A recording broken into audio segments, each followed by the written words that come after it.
म स्वस्थ अनि मेरो देश स्वस्थ।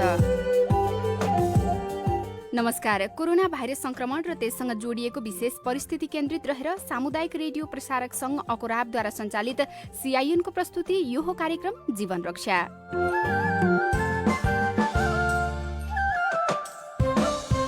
कार्यक्रम जीवन रक्षाको आजको अङ्क लिएर उपस्थित भएको छु म गीता चिमोरिया। प्रविधि कक्षबाट साथ दिँदै हुनुहुन्छ साथी सुभाष पन्तले।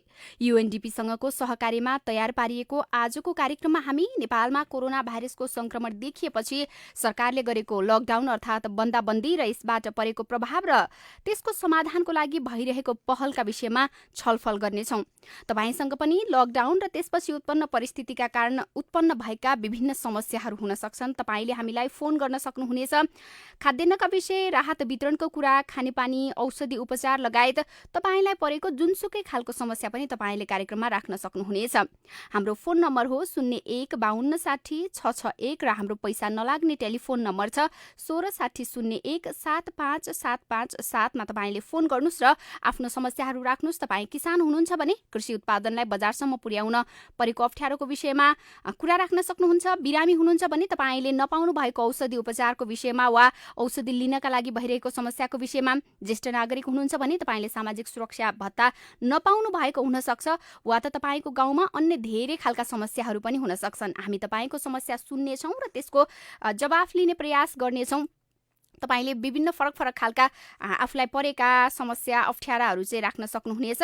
हामी तपाईको नजिकैको स्थानीय सरकार वा सम्बन्धित सरोकारवाला अन्य निकायहरूसँग चाहिँ कुराकानी गर्नेछौँ, समस्या राख्नेछौँ। सुरुमा भने हामी एउटा प्रश्न सुन्दैछौँ। तपाईको प्रश्न अहिले तत्कालै लिँदैछौँ र तपाईले केही बेर अगाडि केही श्रोताहरूले प्रश्न पनि रेकर्ड गर्नु भएको छ। कार्यक्रम चल्दा चल्दै फोन नलाग्न सक्छ भनेर सल्यानको छत्रेश्वरीबाट एकजना श्रोताले प्रश्न राख्नु भएको छ। हामी त्यो सुन्छौँ। नमस्कार, म सल्यान छत्रेश्वरी गाउँपालिका नम्बर 2 देखि एकराज सुनार। मेरो जिज्ञासा के छ भने नेपाल सरकारले ज्याला मजदुरी गरेर खानेहरूलाई स्थानीय स्तरमै रोजगार दिने भन्ने कुरा आज बिहानको सीआईएन समाचारमा सुनेको थिएँ र हाम्रो छत्रेश्वरी गाउँपालिका भित्र यस्ता योजनाहरू छन् कि छैनन्, जवाब मिल्छ कि? तपाईलाई प्रश्नको लागि धन्यवाद। जवाफ लिनको लागि हामी तपाईको नजिकैको स्थानीय सरकार छत्रेश्वरी गाउँपालिकासँग जोडिने प्रयास गरिराखेका छौँ। गाउँपालिकाका प्रमुख प्रशासक अधिकृत दिल्ली खड्का यति बेला हाम्रो टेलिफोन सम्पर्कमा हुनुहुन्छ। यहाँलाई स्वागत छ सीआईएनमा। हजुर नमस्कार। तपाईले पनि प्रश्न सुनिहाल्नुभयो। धेरै स्थानीय तहहरूले चाहिँ अहिले राहत वितरण भन्दा पनि अब नागरिकलाई सामाजिक दूरी कायम गर्दै रोजगारी दिने र त्यही ज्याला दिने काम पनि हुन्छ र उनीहरूलाई चाहिँ खर्च पनि हुन्छ भन्ने हिसाबले काम गरिराखेका छन्। छत्रेश्वरीमा चाहिँ रोजगारीको त्यो कार्यक्रम सुरु भएको छ कि छैन भनेर उहाँले प्रश्न राख्नु भएको छ। हजुर, हामीले पनि अब राहत पहिलो चरणमा राहत पनि वितरण गरियो। हजुर। त्यसपछि त्यस्तो अत्यन्तै समस्या परेको अति विपन्न त्यस्तो मजदुरहरूलाई चाहिँ दोस्रो चरणको राहत दिने भन्ने कार्यक्रम पनि छ। हजुर। अनि त्यसपछि अब यो स्थानीय स्तरमा रोजगारी दिने त्यस्तो किसिमको कार्यक्रम पनि अब गर्नुपर्छ भन्ने तरिकाले हाम्रो छलफल भइरहेको छ। हजुर, त्यो छलफल टुङ्गोमा पुग्न र चाहिँ अब कामहरू लाउँदा पनि कस्तो खालको काम लगाउने, कति नागरिकलाई रोजगारी दिने, कसरी काम गर्ने भन्ने विषयमै छलफल भइसक्यो कि? त्यसमा अब अहिले हामीले छलफलकै चरणमा छ। त्यसमध्ये पनि अब के छ भने प्रधानमन्त्री रोजगार कार्यक्रम पनि हामीसँग कार्यान्वयनको चरणमा छ। अब हजुर, त्यसको लागि पनि तयारी गर्ने, त्यसमा पनि जति सक्यो चाहिँ स्थानीय मजदुरहरूलाई प्रयोग गर्ने भन्ने किसिमको छ। हजुर। र त्यसपछि हाम्रो प्रदेशबाट लागू भएको एउटा मुख्यमन्त्री रोजगार कार्यक्रम पनि छ। हजुर। अब त्यसमा पनि स्थानीय ज्याला मजदुर गर्ने मान्छेहरूलाई प्रयोग गर्ने किसिमको अंशमा काम गर्ने हो। त्यो भएको हुनाले त्यसमा हामीले अधिकतम मान्छेहरूलाई चाहिँ सहभागी गराएर काम गराउन सक्ने किसिमको वातावरण हुन्छ। हजुर, यो विषय छलफल भएर कहिलेबाट टुङ्गेला वा कहिलेबाट नागरिकले रोजगारी पाउन सक्लान् भनेर केही भन्न सकिन्छ? त्यो विषयमा अब हामी आउँदो कार्यपालिका बैठक अब जतिसक्दो छिटो बस्नेमै नै छौँ। हजुर। अब त्यसमा योजनाहरू स्वीकृत गर्नुपर्ने छ। हजुर। पहिला हामीले प्राथमिकता निर्धारण भइसकेको छ। त्यो मध्ये पनि कसलाई कुन कार्यान्वयन गर्ने अहिले पहिलो चरणमा भन्ने किसिमको छलफल हुन्छ। हजुर। र त्यसपछि त्यसलाई कार्यान्वयनको चरणमा जान्छ। त्यसमा चाहिँ जतिसक्दो मजदुरहरूले चाहिँ आफूले ती योजनाहरूमा सहभागी भएर काम गर्न सक्नुहुन्छ। धेरैजसो मजदुरहरू अहिले बाहिरबाट भित्रिनु भएको छ गाउँपालिकामा। उहाँहरूलाई रोजगार दिने, उहाँहरूलाई त्यसमा काम गराउने हाम्रो उद्देश्य हो।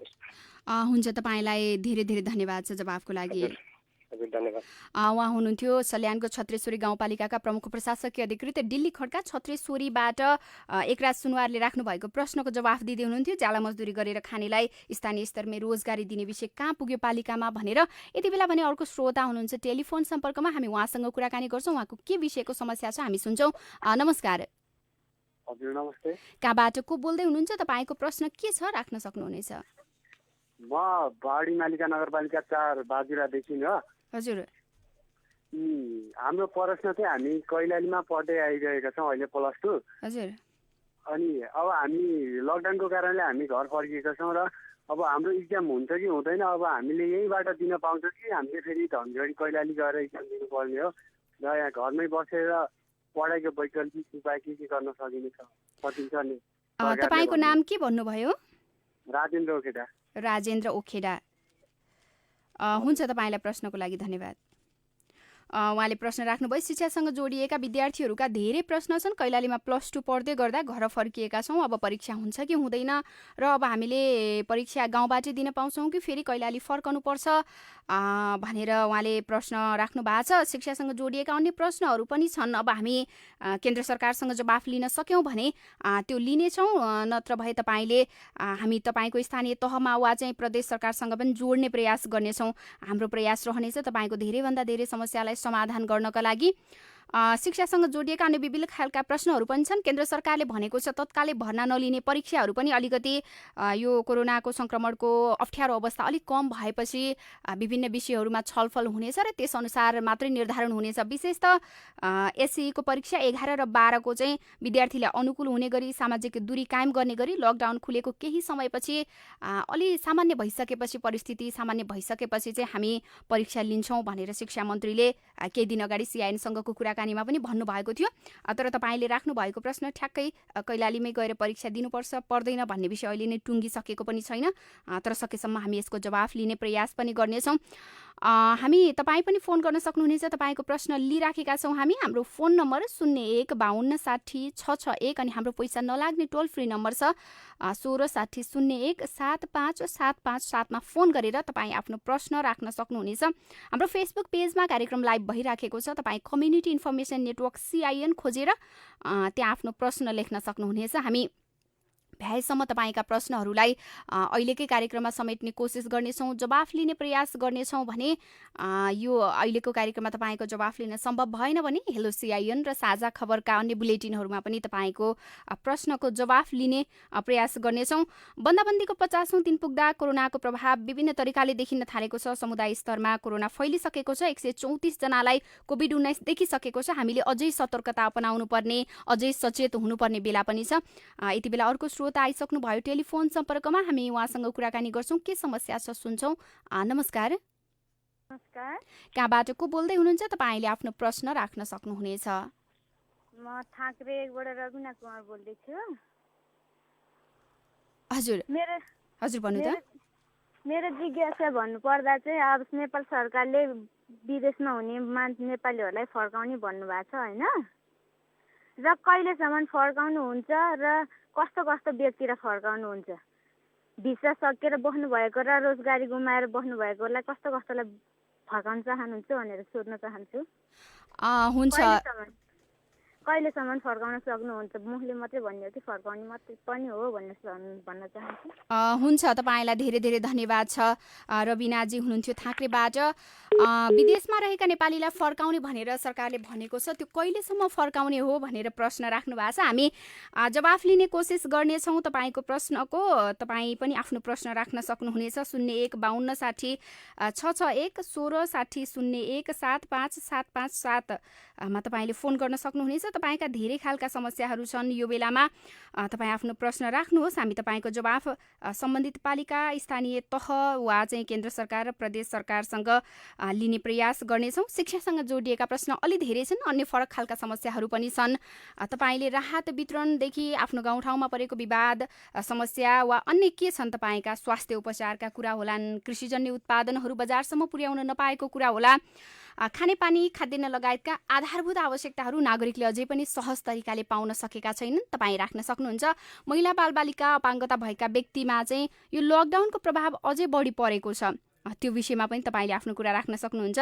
नागरिकहरूले स्वरोजगार बन्न पनि चाहेका छन्। यो बेला सहरबाट गाउँ फर्कने र विदेशबाट देशमा अब बेरोजगारी भएर फर्कने क्रम पनि बढ्दो छ। बेरोजगार मानिसहरूको सङ्ख्या बढिराखेको छ। गाउँमै रोजगारी पाउन के गर्नु पर्ला भन्ने खालका तपाईँका जिज्ञासा पनि हुन सक्छन्। हाम्रो नम्बर मैले तपाईँलाई भनिराखेको छु 01 52 60 661। हाम्रो पैसा नलाग्ने फोन नम्बर 16 60 01 7575 मा फोन गरेर तपाईँले आफ्नो प्रश्न राख्न सक्नुहुनेछ। सामुदायिक सूचना नेटवर्क CIN को Facebook page community information network CIN अनि हाम्रो ट्विटर ह्यान्डल @CIN साझा खबरमा पनि तपाईँले आफ्ना यस्ता विभिन्न खालका समस्याहरूलाई राख्न सक्नुहुनेछ। हाम्रो अर्को फोन नम्बर पनि छ IVR नम्बर 01 52 60 646 मा फोन गरेर पनि तपाईँले चाहिँ आफ्नो प्रश्न रेकर्ड गर्न सक्नुहुनेछ। तपाईँले त्यो रेकर्ड गर्नुभएको प्रश्न हामी कार्यक्रममा पनि राख्नेछौँ र चाहिँ CIN का कार्यक्रमहरू अन्य कार्यक्रमहरूमा पनि समेट्नेछौँ।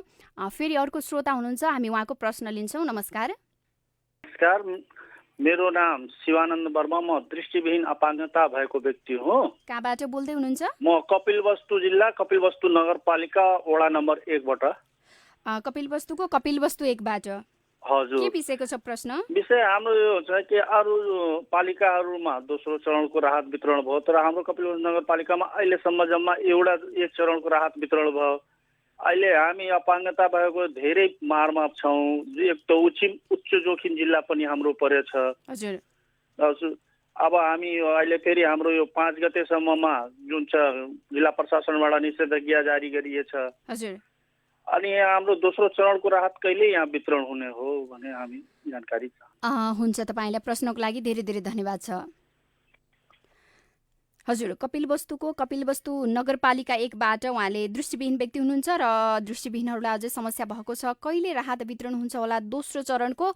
एक त अब निषेधाज्ञाले अलिकति अप्ठ्यारो समस्या छ, अरू ठाउँमा लकडाउन खुकुलो हुँदै गर्दा भनेर प्रश्न राख्नु भएको छ। तपाईँको कपिलवस्तु नगरपालिकालाई हामी जोड्ने प्रयास गर्नेछौँ। दोस्रो चरणको राहत वितरण वा नागरिकलाई घरसम्मै पुगेर राहत वितरण गर्ने हो वा यो विषयमा पालिकाले के सोचिराखेको छ भनेर हामी जोड्ने प्रयास गर्नेछौँ कपिलवस्तु नगरपालिकालाई। यति बेला नगर प्रमुख किरण सिंह हाम्रो टेलिफोन सम्पर्कमा हुनुहुन्छ, हामी उहाँसँग कुराकानी गर्छौँ।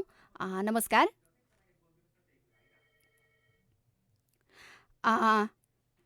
हजुर, नमस्कार। नमस्कार। नगर प्रमुखज्यूलाई स्वागत छ CIN मा। धन्यवाद। तपाईँको पालिकाबाट एउटा प्रश्न छ, दृष्टिविहीन व्यक्तिहरूलाई दोस्रो चरणको राहत कहिलेबाट वितरण हुन्छ होला? अब निषेधाज्ञा पनि छ अहिले भनेर भन्नुभएको छ। विशेष त अपाङ्गता भएका दृष्टिविहीन व्यक्तिहरूलाई अझै बढी समस्या छ यो विषयमा भनेर प्रश्न राख्नु भएको छ 1 नम्बर वडाबाट। कुरा के छ भने दृष्टिविहीन भनेको सम्पूर्ण चाहिने खान पुग्ने छैनन्, बुझ्नु? हजुर। दृष्टिविहीनको दृष्टिकोणबाट दृष्टिविहीन हुन्, तर अहिले राहत बाँड्ने दोस्रो चरणको हाम्रो कुनै पनि प्रोग्राम छैन। हजुर। अहिले हामी कोरोनासँग भागिरहेछौँ, मान्छेको मर्ने अवस्था छ। हामी यसरी बुझ्यौँ त्यसमा कुनै पनि छैन। इन्डियाबाट खुला बाटो भएको नाताले मान्छे आएको भइरहेछन्, त्यसैलाई व्यवस्थापन हामीलाई गाह्रो भइरहेछ। त्यसले गर्दाखेरि अहिले त्यस्तो कुनै पनि व्यवस्था छैन। पछि भयो भने त्यसको व्यवस्था गरौँला। हजुर, हुन्छ, यहाँलाई धन्यवाद छ। उहाँले भन्दै हुनुहुन्थ्यो दोस्रो चरणको राहत वितरणको विषयमा अहिले तत्कालै त कुनै पनि खालको कार्यक्रम नगरले सुरुवात गर्ने अवस्था वा गरिसकेको अवस्था छैन, किनकि कोभिडको सङ्क्रमण फैलिएर सङ्क्रमणबाट कसरी बच्ने भन्ने विषयमा व्यवस्थापन मिलाउन वा चाहिँ त्यो सुरक्षा सतर्कता अपनाउन पालिकालाई हम्मे परिराखेको छ भन्ने उहाँको जवाफ छ। कतिपय स्थानीय तहहरूले नागरिकका समस्याहरूलाई त्यति गम्भीर रूपमा नलिन पनि सक्नुहुन्छ। त्यो भए पनि हामी तपाईँका प्रश्नहरूलाई स्थानीय सरकारसँग जोड्ने कोसिस गर्नेछौँ। तपाईँको प्रश्न वा अप्ठ्यारो परेको तपाईँलाई यदि छ भने तपाईँले नगरमा सम्पर्क पनि गर्न सक्नुहुनेछ। नजिकैको ओडा छ, विशेष त अहिले राहत वितरणको काम ओडाले गरिराखेको भएर ओडाले चाहिँ त्यो के व्यवस्था गर्दैछ भनेर तपाईँले नजिकैको ओडामा पनि बुझ्न सक्नुहुनेछ। ओडाले राहत आवश्यक पर्ने नागरिकहरूको तथ्याङ्क सङ्कलन गरिसकेपछि मात्रै त्यो विषय नगरसम्म पुग्छ र नगरले व्यवस्थापन गर्छ। तपाईँका अन्य विभिन्न खालका समस्याहरूलाई हामी कार्यक्रममा लिन्छौँ, जवाफ पनि खोज्छौँ। स्थानीय सरकार, प्रदेश र केन्द्र सरकारसँग फरक खालका समस्याहरू छन्। फेरि अर्को श्रोता हुनुहुन्छ, के समस्या छ हामी सुन्छौँ। नमस्कार। हेलो, कहाँबाट को बोल्दै हुनुहुन्छ? तपाईँको प्रश्न राख्न सक्नुहुन्छ। दाङको घोराईबाट विनोद भण्डारी। कति नम्बर वडाबाट? दाङको घोराई 4 बाट विनोद भण्डारी। विनोदजी, तपाईँको प्रश्न के छ राख्न सक्नुहुनेछ? मेरो प्रश्न 2वटा छ। जस्तै मेरो पहिलो प्रश्न छ, जस्तै संक्रमितको संख्या निको तपाईँको आवाज कटेर आइराखेको छ। प्रश्न फेरि एकचोटि भन्नुहोस् त। मेरो समस्या, मेरो दुईटा जिज्ञासा छ। मेरो जिज्ञासा भनेको जुन सङ्क्रमितको सङ्ख्या निको भयो भन्ने छ नि, हजुर, अनि निको भएको सङ्क्रमितको सङ्ख्यालाई फेरि उल्ट्यो 2-4 जनामा फेरि भेट्यो भन्ने छ। यदि यो भेट्यो भनेपछि निको भएको सङ्ख्या अथवा घटाउनु पर्ने अथवा सङ्क्रमितको सङ्ख्या उताबाट अझ बढाउनु पर्ने, मेरो एउटा जिज्ञासा यो हो है। हजुर। अनि अर्को जिज्ञासा भनेको जस्तै मानौ अहिले चाहिँ धेरै बिरामीहरूलाई ब्लड डोनेसन गर्नुपर्ने होला, अथवा कुन मान्छेको ब्लड कसरी डोनेसन गर्नुपर्ने हो, कहाँबाट ब्लड आउँछ त्यो बिरामीले थाहा नपाउन सक्छ। यदि चाहिँ कोरोना भाइरस लागेको मान्छेले ब्लड डोनेसन गरेको हो त, अथवा चाहिँ उसको ब्लड चाहिँ एउटा स्वस्थ मानिसमा चाहिँ त्यो ब्लड प्रवेश भयो भनेपछि उसलाई कोरोना भाइरस लाग्न सक्छ कि सक्दैन भन्ने चाहिँ यो मेरो दुईटा प्रश्न हो म्याम। हुन्छ, तपाईँले 4 नम्बर वडाबाट भन्नुभयो है? हजुर हजुर। हुन्छ विनोदजी, धेरै धेरै धन्यवाद। दाङको घोराही उपमहानगरपालिका 4 बाट हुनुहुन्थ्यो विनोदजी। उहाँले अलिकति विशेषज्ञ डाक्टर वा विज्ञहरूले जवाफ दिनुपर्ने खालको प्रश्न राख्नु भएको छ। एक त उपचार भएर फर्किएका घर गएका 3 जना व्यक्तिमा फेरि पोजिटिभ देखियो र त्यो चाहिँ अस्पताल भर्ना हुँदाखेरि त्यो सङ्ख्या कि त बढाउनु पर्ने हो भन्नुभएको छ। अर्को चाहिँ रक्तदान गर्दाखेरि यदि कोरोना सङ्क्रमितले गरेका रहेछन् भने त्यो त अरू धेरै मान्छेकोमा जान सक्छ भन्ने कुरा छ। एकैछिन हामी नरुलाल चौधरी नगर प्रमुख हुनुहुन्छ, उहाँसँग जोडिन्छौँ। त्यसपछि उहाँको प्रश्नको सम्बोधनको लागि यहाँलाई स्वागत छ CIN-मा। धन्यवाद छ हजुर। 4 नम्बर वडाबाट एकजनाले प्रश्न राख्नु भएको छ। हुन त्यो अलि स्वास्थ्यसँग जोडिएको विषय छ, तर यहाँले सम्बोधन पनि गरिदिन सक्नुहुन्छ यो विषयमा। उहाँले भन्नुभएको छ एक चाहिँ सङ्क्रमितको सङ्ख्या बढिरहँदा वा निको भएका मानिस सङ्क्रमित भयो भने त्यो सङ्ख्या बढाउनु पर्ने भन्ने ठ्याक्कै अब घोराइमा नजोडिएला। तर उहाँको दोस्रो प्रश्न चाहिँ छ, रक्तदान भइरहेछ विभिन्न ठाउँहरूमा, तर यदि COVID-19 पोजिटिभ देखिएका मानिसले पनि रक्तदान गरिएका रहेछन् भने चाहिँ यो त अरूमा पनि सर्छ भन्नुभएको छ। तपाईँको पालिकामा चाहिँ रक्तदान गर्दाखेरि कस्तो सुरक्षा सतर्कता अपनाउनु भएको छ भनेर मैले जोड्न चाहेँ। धन्यवाद। एकदम दुईटै प्राविधिक प्रश्नहरू हुन्। यिनी कुराहरू स्वाभाविक रूपमा स्वास्थ्य कर्मीले नै धेरै बताउनुहुन्छ, तर पनि हामीले प्रश्न आइसकेपछि आफूले बुझेको र जानेको सम्म हामी जवाब दिँदा राम्रो हुन्छ भन्ने हो। हजुर। खास गरी के हो भन्दाखेरि अहिले जसरी पोजिटिभबाट फेरि नेगेटिभ आइसकेपछि फेरि थप मान्छे त्यसैलाई पोजिटिभ देखिने कुरा चाहिँ यो प्राविधिक कुरा हो। डाक्टरहरूले यसलाई कसरी गर्ने भन्ने विषय उहाँहरूले नै गर्नु होला। अर्को कुरो, यो रक्तदानको विषय चाहिँ सर्वसाधारणले सहज ढङ्गले दिने र सहज ढङ्गले लिने जुन छ अवस्था, यति बेला चाहिँ फरक परिस्थिति छ। हजुरले भने जस्तै को मान्छेलाई रोक्छ भन्ने कि त सिरियस उसलाई रोगले ग्रस्त पारिसकेका हुनु भएपछि मात्रै थाहा हुने भयो कि जताएपछि मात्रै थाहा हुने भयो। त्यसले जाँच नगरिकन गरिएको जुन चाहिँ ब्लड डोनेसन हो त्यसले समस्या ल्याउन सक्छ। त्यसले गर्दाखेरि अब डोनेसन गर्दाखेरि स्वाभाविक रूपमा स्वाब टेस्ट गर्ने भन्ने खालको अवस्था चाहिँ हुनसक्छ। अर्कोतिर फेरि रगतको अभावले मान्छेहरूलाई समस्या चाहिँ हुनसक्छ अरू केसहरूमा। त्यसो भएर हामी सकेसम्म के हो भन्दाखेरि अरू कसैसँग बाहिरबाट आएको मान्छेसँग टच भएको छैन अथवा चाहिँ के अरे ऊ सङ्क्रमण नजिक कहीँ कतै चाहिँ हुने सम्भावना छैन भने त्यस्ता नागरिकहरूबाट हामी लगभग ठिक छ भन्ने नै हुन्छ। तर धेरै मान्छेसँग घोलमिल भएका मान्छेहरूले रक्तदान गर्दाखेरि सम्भावना चाहिँ हजुरले भने जस्तो रहन सक्छ।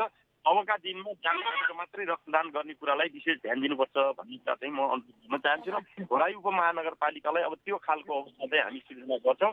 जथाभावी रक्तदान गर्ने नाममा र जाँच नगरिकन चाहिँ गर्ने अवस्थालाई रोक्छौँ हामी। हुन्छ, यहाँलाई धेरै धेरै धन्यवाद जवाफको लागि। घोराई उपमहानगरपालिकाका नगर प्रमुख नरुलाल चौधरी हुनुहुन्थ्यो यति बेला हामीसँग कुराकानी गर्दै।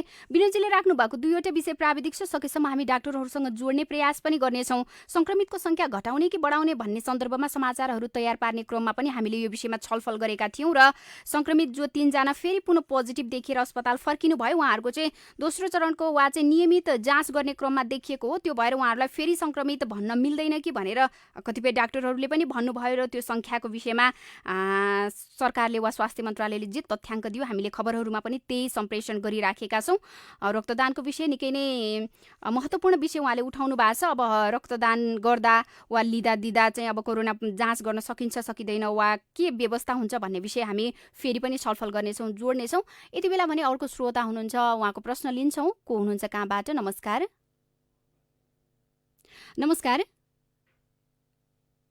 कोही श्रोता हुनुहुन्थ्यो आफ्नो प्रश्न राख्नको लागि कार्यक्रममा। यति बेला टेलिफोनमा त्यति राम्रो सुनिएको छैन उहाँको आवाज।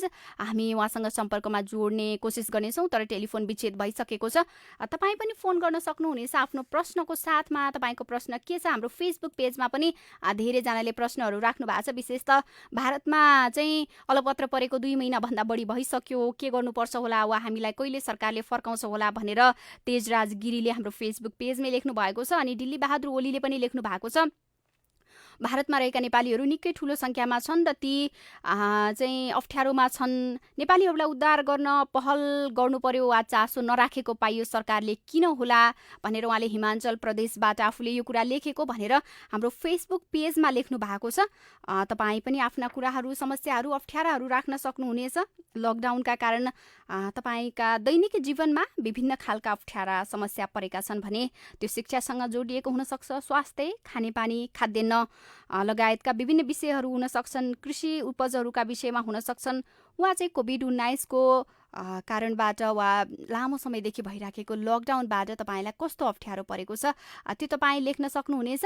हामी तपाईँको प्रश्नलाई स्थानीय तहहरूसँग जोड्ने प्रयास गर्छौँ। स्थानीय तहले पहल गर्न नसक्ने खालका प्रश्नहरू छन् भने हामी केन्द्र सरकार र अन्य विज्ञहरूसँग पनि जोड्ने प्रयास गर्नेछौँ। तपाईँ फोन गर्दै गर्नु 01 52 60 661 र हाम्रो पैसा नलाग्ने फोन नम्बर 16 60 01 7575 7 मा फोन गरेर तपाईँ आफ्नो प्रश्न राख्न सक्नुहुनेछ। भरत बहादुर रावलले हाम्रो फेसबुक पेजमै लेख्नु भएको छ, अछामको मङ्गलसे नगरपालिका 12 मा हो। भारत लगायत विभिन्न क्षेत्रमा कामका लागि गएका नेपालीहरूलाई अहिलेको परिस्थितिमा भोकभोकै मर्नुपर्ने अवस्था आएको छ। अस्ति मात्र एकजनाले यस्तै समस्याको कारण अछामको बान्नीगढीका युवाले चाहिँ आत्महत्या जस्तो एकदमै यो काम पनि गर्नुभयो। त्यसले गर्दा नेपालीहरू कति अप्ठ्यारोमा छन् भनेर त्यो घटनाबाट पनि थाहा पाउन सकिन्छ। यसकारण सरकार गम्भीर हुनुपर्छ, सरकारले के गर्दैछ भनेर भरतजीले हाम्रो फेसबुक पेजमै लेख्नु भएको छ। तपाईँका विशेष त भारतमा अलपत्र परेका मजदुर, अप्ठ्यारोमा परेका वा चाहिँ खाद्यान्न लगायतका चिजहरू नै नभएका भोकभोकै परेका मानिसहरूका विषयमा धेरै प्रश्न छन्। हामी यो विषयमा श्रम मन्त्रालयसँग पनि कुराकानी गर्ने कोसिस गर्नेछौँ। परराष्ट्र मन्त्रालयसँग पनि हामीले साझा खबरमा पनि जोडिराखेका छौँ।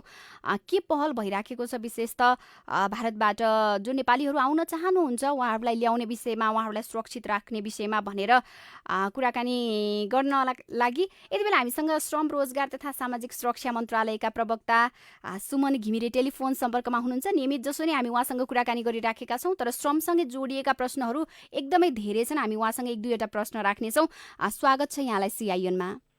धन्यवाद। तपाईसँग हामी नियमित जसो नै कुराकानीमा छौँ र प्रश्नहरू पनि धेरै छन्। विशेष त अब यो श्रमसँग जोडिएको पनि भयो, त्यो भएर पनि मैले राख्न चाहेँ। विशेष त भारतमा अलपत्र परेका मजदुरहरूका विषयमा धेरै प्रश्नहरू राख्नु भएको छ धेरै श्रोताले। समग्रमै मैले जोड्न चाहेँ, एक-एकवटा प्रश्न भन्दा पनि लामो समय झन्डै 2 महिनादेखि चाहिँ भारतमा अलपत्र परेको छ, खाने लगायतका सामग्रीहरू छैनन्, सरकार चाहिँ गम्भीर नभएको जस्तो देखियो भन्ने प्रश्न छ। के भन्नुहुन्छ यो विषयमा? हजुर, अब यो विषयमा अब आवश्यक समन्वयहरू भइरहेछ होइन। अहिले अब एक ठाउँबाट अर्को ठाउँमा जाने आवत जावत नै अहिले बन्द गरिएको छ। अहिले सुरक्षित बस्ने बेला छ, महामारीको बेला छ। अब यो विषयमा परराष्ट्र मन्त्रालयले, गृह मन्त्रालयले चाहिँ आवश्यक समन्वयहरू हामीले उताबाट पनि गरिरहेछौँ। अब अहिलेलाई नआत्तिकन अब धैर्यतापूर्वक बसौँ। अब हामीले अहिले त्यसको उचित व्यवस्थापन गरेर उहाँहरूलाई फर्किने वातावरण बनाउँछौँ। हजुर, एकजना भरत बहादुर रावलले अछामबाट के लेख्नु भएको छ भने उहाँले भन्नुभएको छ, एकजना अछामकै व्यक्ति जो खानेकुरा नभएर भारतमा उहाँले आत्महत्या गर्नुभयो। परिस्थिति यति जटिल भइसक्यो कि तर सरकार चाहिँ बिस्तारै ल्याउने, तपाईँहरू धैर्य गर्नुहोस् भन्नुहुन्छ। कहिलेसम्म धैर्य गरेर बस्ने होला भनेर उहाँले सोध्नु भएको छ। हजुर, अब उहाँलाई त्यस्तो कुनै अब बस्ने खाने केही समस्या छ भने चाहिँ त्यहाँ हाम्रो दूतावासमा सम्पर्क राख्नु पर्ला होइन। हजुर, अब यो एकदम अनपेक्षित रूपमा महामारीहरू अब अहिले हाम्रो दक्षिण एसियामा बढिरहेको अवस्था छ। तसर्थ पनि अब हामी अलिक बढी सतर्क हुनुपर्ने अवस्था देखिएको छ। अब अहिले बाँच्ने र बचाउने बेला हो। अब मेरो जस्तै हजुरबा हुनु न, मेरो हजुरबा आजभन्दा 100 वर्ष अगाडि पनि महामारी आएको थियो। अर्थात् मेरो हजुरबा जीवित हुनुहुन्थ्यो, आफ्नै उहाँले त्योसँग जुधेर बाँच्न सक्नुभयो र आज हामी बाँचेका छौँ। तसर्थ यो कुराहरूलाई पनि हामीले हेरौँ। अब अहिले आत्तिने बेला छैन, केही संयमता राखौँ, धैर्य गरौँ। नेपालीहरू यसमा मैले छोटोमा यहाँलाई जोड्न चाहे नि, जस्तो दुई देशका प्रधानमन्त्री बीच छलफल हुँदा, टेलिफोन संवाद हुँदाखेरि पनि लकडाउनका कारणले ल्याउन लैजान वा आउन जान सक्ने अवस्था छैन। त्यो हुँदा जुन देशका श्रमिक हुन्, मजदुर हुन्, उनीहरूलाई सुरक्षित तरिकाले राख्ने र खाने बस्ने व्यवस्था गर्ने विषयमा दुई प्रधानमन्त्री बीच छलफल भयो भनेर धेरै अगाडि नै हामीले समाचार पढ्यौँ, सबैजनालाई सुनायौँ पनि। तर विशेष त नेपालीहरूलाई चाहिँ भारतमा अप्ठ्यारो अवस्था, भारतबाट ल्याएर सीमासम्म उनीहरूलाई छोडिदिने लगायतका हिजो आजकै घटनाहरू पनि छन्। यो विषयमा चाहिँ अब भारतसँगको अलिकति छलफल, उच्च तहकै छलफलका लागि चाहिँ यहाँहरूले कस्तो पहल गर्नु भएको छ? होइन, अब यो छलफल त दैनिकी रूपमा भइरहेछ। उहाँहरूलाई अब सहज कसरी बनाउन सकिन्छ भनेर आवश्यक समन्वय, सहजीकरण, सरसहयोग गर्ने हामीले सबै संयन्त्रहरू परिचालन गरेका छौँ। अब मलाई लाग्छ छिटै यो विषयमा पनि के होला। हजुर, अन्तिममा एउटा विषय जोड्न चाहे। धादिङको थाक्रेबाट रविनाजीले प्रश्न राख्नु भएको थियो, विदेशमा रहेका अलपत्र परेका यति लाख नेपाली छन् भनेर सरकारले तथ्याङ्क पनि भन्यो र फर्काउने, अब उनीहरूलाई अप्ठ्यारोमै परेका नागरिकलाई फर्काउनु पर्ने अवस्था छ भनेर पनि समाचारमा सुनिराखेका छौँ। हाम्रो दाजुभाइलाई कहिलेसम्म सरकारले फर्काइसक्ला वा त हामीले समाचारमा मात्रै सुनिरहने हो भनेर प्रश्न राख्नु भएको छ। हजुर, अब अहिले हामीले सबै यहाँ निकायहरूसँग मिलेर यसको कार्ययोजनाहरू गृह कार्य गरेर प्रस्ताव गरिसकेका छौँ। मलाई लाग्छ अब सरकारले छिटै निर्णय गरेर यो सम्बन्धी जानकारी गराउँछ। हुन्छ, समय अनि कुराकानीको लागि यहाँलाई धेरै धेरै धन्यवाद छ। सुमन घिमिरे हुनुहुन्थ्यो, श्रम, रोजगार तथा सामाजिक सुरक्षा मन्त्रालयका प्रवक्ता सहसचिव सुमन घिमिरेलाई धेरै धेरै धन्यवाद छ। विदेशका नागरिक, विशेष त भारतमा अलपत्र परेका नागरिकको पनि धेरै प्रश्न थियो, त्यसकारण हामीले उहाँसँग छोटो कुराकानी गऱ्यौँ। तपाईँका अप्ठ्यारा समस्याहरू जति पनि राख्नु भएको छ, आज जवाफ लिन नसकेका विषयहरूलाई हामी आगामी दिनको कार्यक्रममा जोड्दै जानेछौँ। यही कुराकानीसँगै आजको लागि कार्यक्रम जीवन रक्षाको समय सकियो। प्राविधिक साथी सुभाष पन्तसहित रेडियो कार्यक्रम जीवन रक्षाबाट हामी सबै बिदा हुन्छौँ। साबुन पानीले मिची मिची हात धुने बानी बसालौँ, आफ्नो स्वास्थ्यको ख्याल गरौँ। नमस्कार।